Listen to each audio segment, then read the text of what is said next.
Hello friend, तो आज हम ड्रेसर कोर्स के एनाटॉमी का क्वेश्चन पेपर लेके आए हैं। इसमें फोर्थ क्वेश्चन के बारे में डिस्कस करेंगे। फोर्थ क्वेश्चन है राइट शॉर्ट नोट ऑन। ए और सी बता चुके हैं। सी में है name the part of brain. इसको आज पढ़ेंगे, इसके बारे में जानेंगे। ठीक, इससे पहले आप तो चैनल को सब्सक्राइब कर दीजिए, बेल आइकन को दबा दीजिए ताकि हर लेटेस्ट वीडियो आपको सबसे पहले मिलता रहे।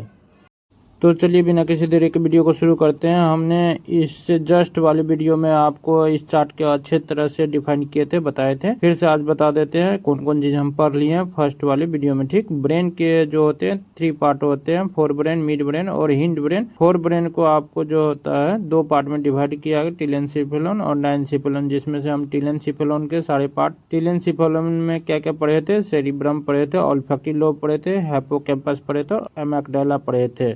ये सारे चारों पार्ट जो होते हैं हमने फर्स्ट पार्ट में यानी वीडियो इस जस्ट वाले वीडियो में हमने पढ़ चुके हैं। आज हम पढ़ेंगे फोर ब्रेन के डायंसिफेलोन वाले पार्ट, थैलेमस, हाइपोथैलेमस और एपिथैलेमस के बारे में। ठीक, तो चलिए एक एक करके हम देखते हैं, सारे को क्लियर करते हैं। ठीक, तो फोर ब्रेन के डायंसिफेलोन का पहला पार्ट है आपके सामने थैलेमस। थैलेमस में लिखा है the thalamus is a vital structure in the brain often referred to as the brain's relay station. यानी थैलेमस मस्तिष्क का एक महत्वपूर्ण संरचना जिसे अक्सर मस्तिष्क का रिले स्टेशन कहा जाता है। क्या कहा जाता है? Relay station. ठीक, इसके बाद लिखा है it is a part of diencephalon located just above the brain stem between the cerebral cortex and the midbrain. It consists of 2 oval masses separated by the third ventricles.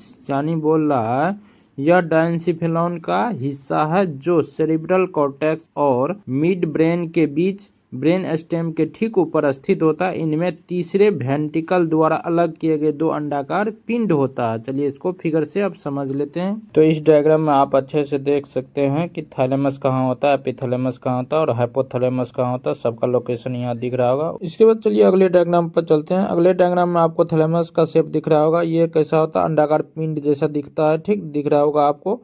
ठीक, दोनों diagram आप देख सकते हैं। थैलेमस जो just नीचे होता है, थैलेमस के जस्ट नीचे होता है मिड ब्रेन और इसके जस्ट ऊपर क्या होता है? सेरिब्रम या सेरिब्रल कॉर्टेक्स। ठीक, आपको डायग्राम में दिख रहा होगा, अच्छे से क्लियर हो गए होंगे। चलिए अब अगले पॉइंट पर चलते हैं।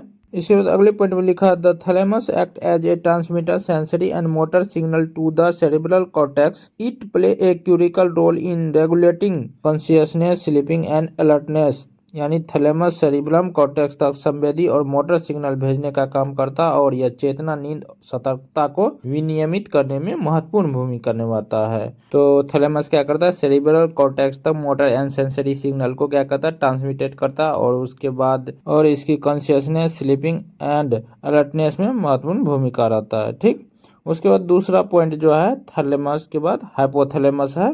तो इसमें लिखा the hypothalamus is a small but crucial part of the brain located just below the thalamus and forming part of the diencephalon. यानी हाइपोथैलेमस मस्तिष्क का एक छोटा लेकिन महत्वपूर्ण हिस्सा जो थैलेमस के ठीक नीचे स्थित होता है और डायंसिफेलोन का हिस्सा होता है। ये किसका पार्ट है? डायंसिफेलोन का। डायंसिफेलोन किसका पार्ट है? फोर ब्रेन का। ठीक, तो चलिए अब इसको थोड़ा सा फिगर से समझ लेते हैं। फिगर में आपको दिख रहा होगा हाइपोथैलेमस। हाइपोथैलेमस जो होता है एक छोटा सा पार्ट है थैलेमस के जो जस्ट नीचे होता है, आपको दिख रहा होगा अच्छे से।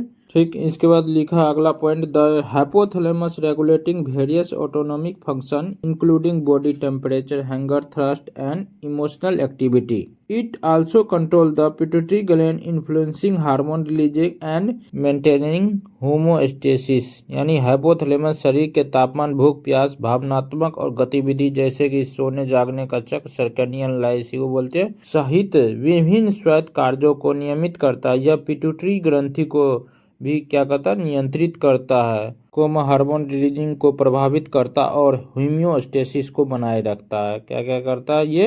तापमान, भूख, प्यास, भावनात्मक गतिविधि, सोने जागने के चक्र को नियमित करता है और क्या करता है? हार्मोन रिलीजिंग को प्रभावित करता है पिट्यूटरी ग्लैंड से, साथ ही क्या करता है? होम्योस्टेसिस को बनाए रखता है। यानी इस आंतरिक जो होता है इन्वायरमेंट को क्या करता है? स्थिर करके रखता है, टेम्परेचर अंदर के मेंटेन करके रखता है। ठीक, इसके बाद फोर ब्रेन के डायंसिफेलोन का अगला पार्ट है एपिथैलेमस। तो इसमें लिखा the epithalamus is a small but important structure in the brain forming part of the diencephalon, यानी थैलेमस मस्तिष्क में एक छोटी लेकिन महत्वपूर्ण संरचना जो डायंसिफेलोन का हिस्सा होता है। ठीक, उसके बाद इसमें लिखा है it is located near the centre of the brain sitting above and behind the thalamus, यानी मस्तिष्क के केंद्र के पास थैलेमस के ऊपर और पीछे स्थित होता है। ये कौन चीज? एपिथैलेमस। ठीक, आप थोड़ा डायग्राम से इसको देख लेते हैं। तो यहाँ आपको ब्लू कलर से कवर किया गया एपिथैलेमस दिख रहा होगा। ये एपिथैलेमस जो होता है थैलेमस के ऊपर और पीछे होता है। ठीक, और ये ब्रेन के सेंटर में होता है, आपको दिख रहा होगा अच्छे से। ठीक, इसके बाद इसका अगला पॉइंट है the epithalamus has several key function specially related to the regulation biological rhythm and linking the limbic system to other part of the brain, यानी एपिथैलेमस के कई प्रमुख कार्य होते हैं, विशेष रूप से जैविक लय को विनिमय करने के लिए लिम्बिक प्रणाली को मस्तिष्क के अन्य भाग से क्या करता है? ये जोड़ने से संबंधित है। ये जो होता है लिम्बिक सिस्टम के कार्य के लिए क्या करता है? मस्तिष्क के अन्य भाग को क्या करता है? जोड़ने का काम करता है। इसके बाद अगला पॉइंट है the epithalamus play a crucial role in the regulation sleeping mode and emotional response, यानी एपिथैलेमस नींद, मनोदशा और भावनात्मक प्रतिक्रियाओं को विनियमित करने के लिए महत्वपूर्ण भूमिका निभाता है। यानी इस समय के लिए नींद, मनोदशा और भावनात्मक प्रतिक्रियाओं के लिए महत्वपूर्ण भूमिका निभाता है। ठीक, इसके बाद अगले पेज पर चलते हैं। लिखा the epithalamus is made up of 3 main structure, यानी एपिथैलेमस जो होता है मेनली 3 स्ट्रक्चर से मिलके क्या होता है? बना होता है। पहला इसमें क्या है? Pineal gland. तो इसमें लिखा है a small cone shaped gland that secreted melatonin hormone that help regulate the sleep wake cycle cardiac rhythms regulation, यानी एक छोटी शंकु के आकार की ग्रंथि जो मेलाटोनिन हार्मोन को स्राव करती है और सोने जागने के चक्र सर्कैडियन लय विनिमय को विनियमित करने में मदद करती है। कौन? Pineal gland.